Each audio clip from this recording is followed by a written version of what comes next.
30 days of training every single day, no rest, no breaks. What actually happens to your body? The answer might surprise you, and it is not what fitness influencers tell you. Here is what the research shows and why most people get this completely wrong. Training creates stress. Rest creates adaptation. That is the fundamental principle of how your body gets stronger and builds muscle. When you lift weights or do intense cardio, you are breaking your body down. The rebuilding happens during recovery, not in the gym. So what happens when you eliminate recovery entirely and train every single day for a month? Your performance declines fast. Muscle protein synthesis, the process your body uses to repair and build muscle tissue, elevates for 24 to 48 hours after training. Then it returns to baseline. If you train the same muscles again before that process completes, you interrupt the rebuilding phase. You break down tissue faster than your body can repair it. This is called overreaching. Short-term overreaching with a few days of hard consecutive training can actually improve performance once you recover. Your body supercompensates. But 30 consecutive days, that crosses into a different territory entirely. Overtraining syndrome. This is a medical diagnosis. Not just feeling tired, it involves hormonal dysfunction, immune suppression, chronic inflammation, and a sustained drop in performance that persists even after rest. Your hypothalamic pituitary adrenal axis, the system that regulates stress hormones like cortisol, starts malfunctioning. Testosterone levels can drop. Growth hormone secretion becomes erratic. And here is the part most people miss. Recovery time is not uniform across all training. Lower body exercises, multi-joint movements like squats and deadlifts, and exercises emphasizing eccentric contractions require significantly longer recovery than isolation work. Your legs might need 72 hours to fully recover from hard squatting. Your biceps might be ready again in 48. If you train everything every day, you never allow full recovery for anything. Muscle thickness stays elevated from inflammation and damage. Glycogen stores stay partially depleted. Your nervous system accumulates fatigue. Performance drops week after week. One study compared consecutive days of training versus non-consecutive days with the same total weekly volume. After 12 weeks, both groups improved strength and muscle mass similarly. But the consecutive group reported worse perceived recovery, more soreness, and higher fatigue. The body adapted, but it was not optimal. Another critical factor is training volume and intensity. If you train every day but keep volume extremely low per session, you might avoid overtraining. Some athletes use daily undulating programming. Hard sessions followed by light active recovery days. This can work, but only if the light days are genuinely light. Most people cannot resist pushing hard every session, and that is where the problem compounds. Training to failure, high volumes and intense sessions all lengthen recovery time. If you do this daily without adequate rest, you dig a hole you cannot climb out of.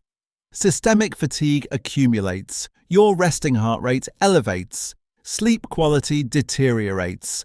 Appetite suppresses. You get sick more often because your immune system is compromised. The immune system takes a particularly hard hit with daily training. Intense exercise temporarily suppresses immune function for several hours post-workout. Your body diverts resources to muscle repair and energy restoration. White blood cell function declines. Inflammation markers rise.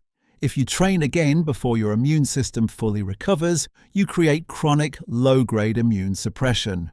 This is why overtrained athletes catch every cold and flu going around. Your central nervous system also pays a price.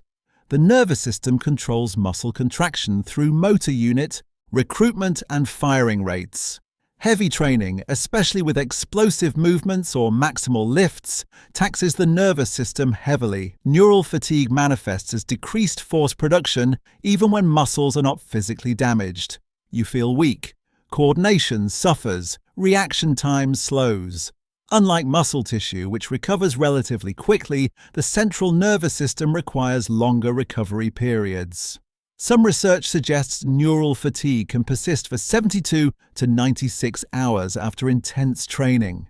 Train daily without accounting for this, and your nervous system never fully recovers. Strength stagnates or declines despite continued training. Metabolically, daily training creates constant demand on your energy systems. Glycogen, the stored form of carbohydrates in muscle and liver, fuels high-intensity exercise. It takes 24 to 48 hours to fully replenish glycogen stores after depletion, assuming adequate carbohydrate intake. Train again before full replenishment, and you start each session with partially depleted stores. Performance suffers. You cannot train as hard. The quality of each session declines. Over 30 days, this glycogen debt accumulates. Even if you're eating enough carbohydrates, the timing does not allow complete restoration. Your muscles feel flat. Pumps during training are weak. Endurance drops. What used to be a warm-up weight feels heavy. Psychologically, daily training without rest leads to burnout.